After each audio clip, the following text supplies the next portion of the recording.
Thanks for listening to our podcast, unMetered. As a member-owned, not-for-profit electric cooperative, our focus is on providing affordable, reliable, safe electricity and outstanding member service. One way that we're doing that is by providing more avenues of communication to you, our member. Through the podcast, we hope that you will be able to find some helpful hints, tips, and things to help you conserve energy, as well as some informational pieces that will help you understand what it means to be a member.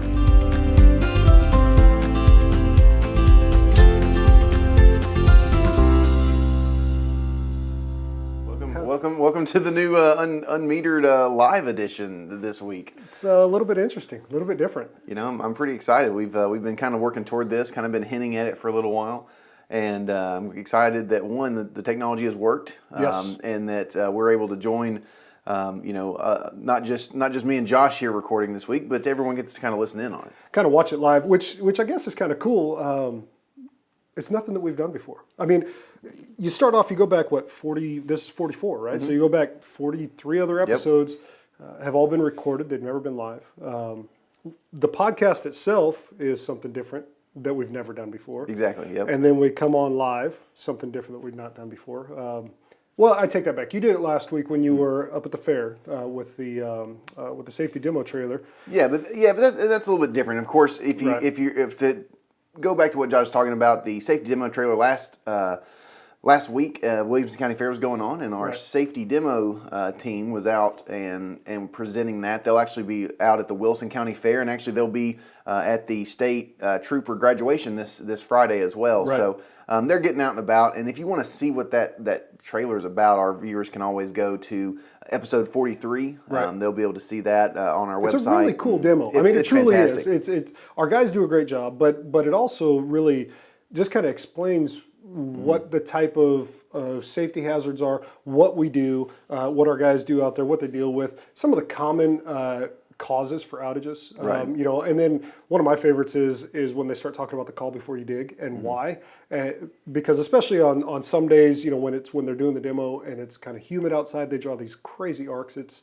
You got to check it out. Definitely check it out. And of course, all the other podcasts. I mean, we just said it, 43 other ones. Check them out. Yeah, we're coming up soon on a year of doing these podcasts every single week. It's amazing how fast it's gone by. But we kind of got ahead of ourselves today, in that we got excited that we're live and things right. going on. We didn't even some housekeeping. We didn't even tell you that we're extremely excited to have you here. That's we right. didn't Extremely. Tell people about the outage reporting that we've got. That's right. right. You can do so by how? Well, you can call the outage line, 877-777-9111, or you can report it through the app, which is something new. So if you have an outage, give us a call. Let us know, because we want to get your power back on quick. And then also along with that, we always talk about Share and Change. Right. Share and Change has been doing fantastic things here in the community for the past several years. Right. Since 2003, I believe it is. We've donated millions of dollars from the members. I mean, this is a member owned cooperative, and that money that is in your Sharing Change, it's rounded up at the end of every month on your bill. Right. And some that donate extra in our Sharing Change Plus program. That's right. Have donated millions to their communities. That's right. And all of that money, what's really cool about that program, we've talked about it and Jay's talked about it. What's really cool about that is that anything that's donated in a particular county stays in that particular county. It's literally it's pennies. I mean, it's pennies a month. The most you're ever going to round up in one particular month is 99 cents. Right. And even then, I like it. My family likes it because it makes keeping the checkbook easy. Just because it's a round amount. But it's not hard to sign up. We've actually made it easier to sign up recently with our new bill redesign. Down at the bottom, when you have your payment coupon, when you're getting ready to send in your payment, you just check the box. I mean, that's it. We called it the easiest good thing you'll ever do. It just got easier. Check the box. You can sign up from the app, which actually brings me to the app, brings us to the app, and the new web portal. We got to have people sign up for this, because it's crazy how much more. The web portal has some really cool things. You can actually sign up for Sharing Change in there. You can actually go under your profile and be able to find that information. You can also do that at sharingchange.org. Right. So both of which, you can do the sharingchange.org on the mobile app. You can do on the web portal, you can actually enroll from that space as well. So there's two different ways that our mobile app and that just MyMTMC in general has made it easier for you to enroll in Sharing Change. And that's the way. That's the best thing the best way to find it. If you're looking for the mobile app, you just go to your app store, be it iTunes or Google Play, and you can search MyMTMC, and it's going to pull up. If you happen to be in one of our offices and one of our folks starts to talk to you about it, and you really don't have time, or you're just kind of on the go, swing by our offices, grab one of these cards. It has a little phone on the front of it. On the back, tells you how to download it, tells you how to register from the desktop or from your phone. But check it out; it's cool. I mean, I downloaded it as soon as it was available. Yep. And it's interesting because a couple weeks ago I was out of town, and I was able to get on my app and look at what energy usage I was using when I was out of town, because I adjusted my thermostat. I was smart. I adjusted it up, but I was still pulling energy because it was hot out and my air conditioner was running. So, anyways, check it out. It's cool. It's very, very neat. The things that we have coming on are very cool. Well, and that kind of leads us on to the next kind of cool thing that's coming up. Yes. The solar eclipse. We really don't have a whole lot to do with that piece. I mean, it just kind of, it's happening. We're aware of it. We see what's going on.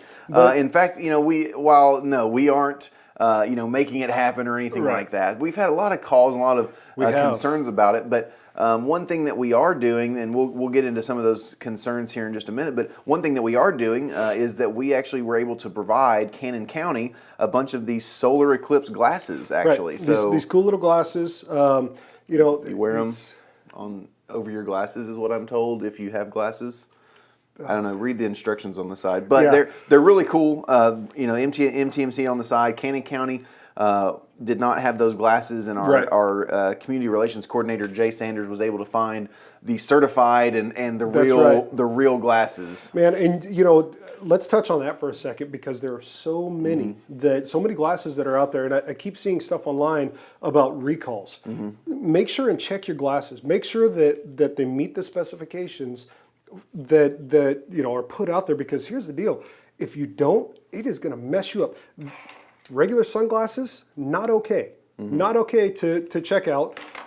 Total eclipse glasses, yes. Well, and another thing as well, as a photographer, not only do you need some sort of a filter for your eyes, you need something for your camera as well. So for those that are out there that are planning on taking pictures of it, of course, you don't want to take a picture directly of the sun zoomed in. It's bad for your camera, but there's also some of those fake filters running around. Of course, when a lot of Tennessee is going to see a total eclipse. And that's what's in which case it's a little different. You don't necessarily have to have the glasses to see the total eclipse. It's as my understanding is, it's where the danger lies is as the eclipse is happening. Once it's totally eclipsed. It's a little bit safer. You still want to take precautions. Right. I mean, we're all about safety, but you bring up a good point. We actually looked, and throughout our service territory, there's different times and different amounts of time that you'll actually see the total eclipse. Unfortunately, for our Franklin office, they're not going to get the total eclipse. It's going to peak around 128. It's going to be close, but especially in that area, you have to be really careful. Keep the glasses on. You'll be able to see it with the glasses, but you're not going to see the darkness that everyone sees. And because it's going to be such a short amount of time, we're not closing the offices or anything like that. We're going to be open. I know there's some places are closing up so that they can enjoy that the once in a lifetime event for us. But we're not closing down or anything like that. So it may be one of those things where if you need to come pay or need to talk to us, just swing by the office. We'll be there. We'll be on the phones. Everything is going to be business as usual. That's right. But one of the calls that we get and that we've gotten a lot lately is about streetlights. Right. And because the streetlights are they have sensors, and so people have asked, the streetlight's going to come on. If you're in an area where it's going to be a total eclipse, chances are streetlights are going to come on. And we've had some members ask, well, can we switch those off? Can we do something? Can we put bags over them? The answer is no. I mean, we just can't. Right. Unfortunately, it's one of those things we're going to have to deal with. if you're worried about that, you may want to start looking at an area that maybe doesn't have a street light to go check it out. But really, you're going to see it. You're going to see the eclipse. So it's not. I don't think the street lights they're also not going to turn on until they reach a certain dimness. So the engineers, they let us know that's 2.6 foot candles. Which I'm not even sure what that means. I don't know why you have feet in your candles, but there's it's like letters in your math. It just doesn't. I didn't do well at that either. So there is they are going to come on. Right. There's not a way that you can really trick those sensors or anything like that. Like I said, it's that becomes a safety issue and other things. So again, sorry about the street lights, but there's plenty of places here in Tennessee that you can see the full thing, and actually there's a good chance that if you go more toward the center of the path, you'll have a longer chance to see it. So where we're sitting is what, 55 seconds? 55 seconds there, but here in Murfreesboro, we're looking at about 55 seconds. And I actually just pulled up, I think the longest spot that we have is actually going to be up in Wilson County, looking at our offices as far as what the totality is going to be. Is going to be up in Wilson County around our Lebanon office. They're looking at about 2.5 minutes. Okay. We here in Murfreesboro are, we're on the outside edge, so we get the short stick, but that's okay. What's interesting is that talking about that outside edge, we had thought, okay, what can we do for the solar eclipse? And I was like, okay, maybe I go out to the solar field. That would be kind of an interesting place. But the solar field's not even going to see a total eclipse. It's going to have sun on it pretty much the entire time. It's going to be just like our Franklin office. You're going to see it's going to get partial. Right. And that brings up a good point too. We've had some folks ask about our solar field. Is it going to be generating? I mean, there will be. It's not going to be pitch black. And I think that's important to know. Yes, it's going to be dark, but there's still going to be a little bit of light. So it's just important to know that we're not going to be generating during or generation will drop. It'll drop for that amount of time. But it's not at College Grove. It's not total. So there's still going to be generation. Well, and something else that we've had some questions about, talking about generation and things like that, is where's our power coming from? Is there going to be any problem with our power? Right. And the answer is no. Our power comes through TVA. They do a fantastic job, extremely reliable. As one of our mission objectives is to be a reliable. That's where we get our power. So we've had several people ask about that, and no, there's not going to be a drop in power. You're not going to see. Not that we know of. I mean, yeah, you're right. We're not expecting anything. We're not expecting a dip, but if you see your power out, chances are it's a normal outage. Call us. Animals or something like that may have affected something. Because what I was reading earlier was that because of the solar eclipse, some of the night animals may try to come out because it does darken up enough that it kind of gets them a little bit weird. So look for bats flying around your house. I've got some bats near my home. No mosquitoes, though. No, I don't know. I don't know what my bats do because there's mosquitoes. There's all sorts of stuff. But yeah, like I said, so if there's an outage, call us. Report on the app. It's a pretty easy way to do there. But again, if there's an outage, it's more because of natural, normal causes that we see every day. Right. The biggest thing with this eclipse is to just be safe. And be smart and just watch. Watch not only the eclipse, but if you're somewhere, just be careful. Be aware of your surroundings. Don't be. We talk about texting and driving and things like that. Don't be trying to watch the eclipse while you're driving. I mean, just pull over, enjoy the eclipse, and a couple minutes. It's so short that it's not going to be. It's going to be quick and easy. And the cool thing about this eclipse, you mentioned once in a lifetime. The next one that will hit the United States, I think, is in 2024, and then the next one after that is 2045, and that's the last one for this century. So.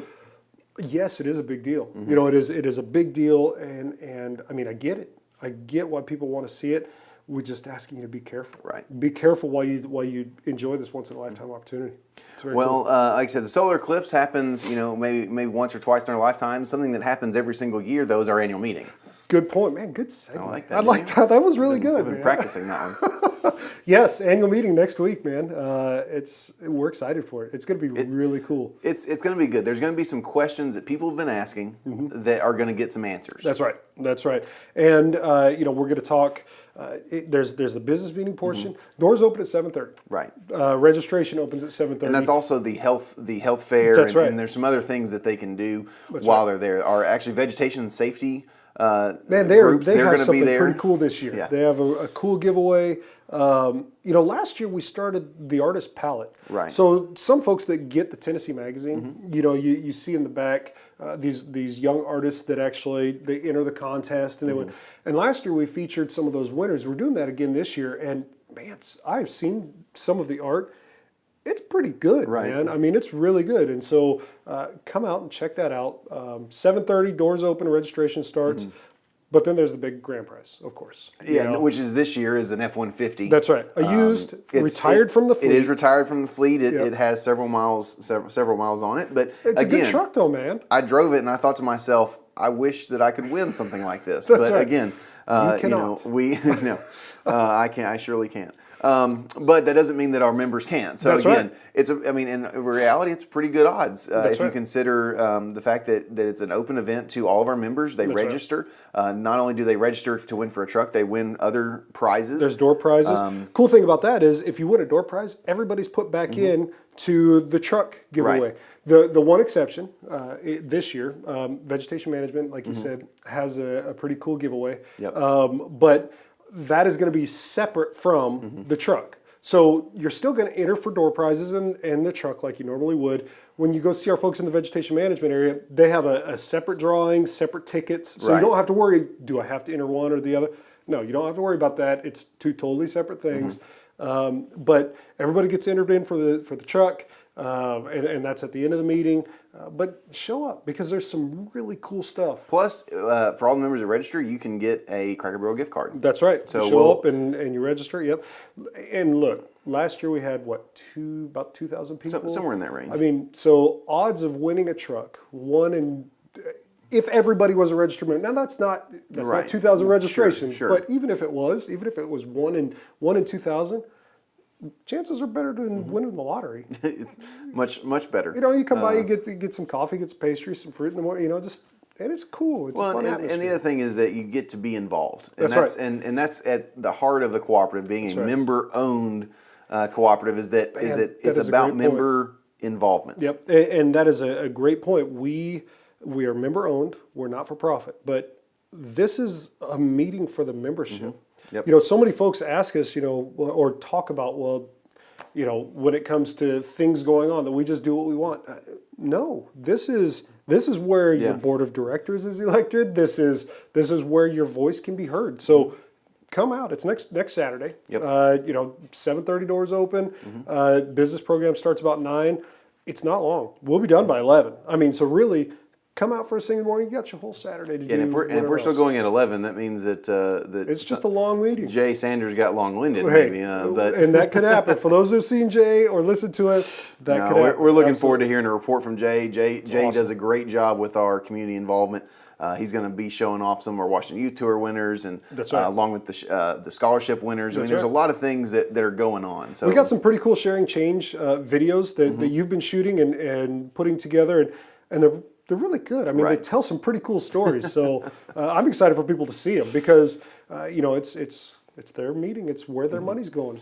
So it's good, man. It's good. We're excited. Well, we're excited to have our members that are going to be out there next week. right. We're going to be probably talking a little bit more about annual meeting, kind of what that means to the members. That's right. Along with, we'll also be kind of getting into our fall programming a little bit. That's Start right. talking about the things that are going to be coming up. So We got some pretty cool stuff going on. Rolling into fall after the annual meeting, and then next year we got some. Just stay tuned, folks. Right. We got some pretty cool stuff going on. yeah, well, go ahead and be preparing for our pumpkin carving contest in right. October. Go ahead and have your ideas. I coming. mean, that's literally right around the corner. That's right. October's coming up, so again, that is going to be a happening thing. Just to kind of tease you a couple things that are coming in the future. One would be our pumpkin carving contest. The next contest that we'll have on Facebook.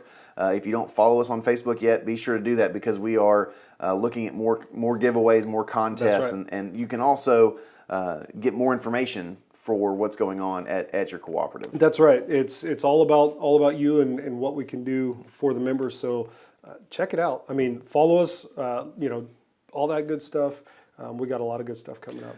Well, thanks for listening in this week. We're going to wrap this thing up. We were live. We officially got it up and running. We've been teasing it for the past 2 weeks. That's right. So again, you'll be able to also hear our podcast later on today. That's right. And you'll see it on YouTube as well as on our website. So there's now 4 places that you can go to get the full podcast. That's right. If you've not subscribed to any of those, what are you waiting for? But, hey, between the podcast, sharing change, following us, it's there. Just do it. Click the button. Exactly. It's not hard. Well, thanks again for listening. Yep. We look forward to seeing you next week. See you.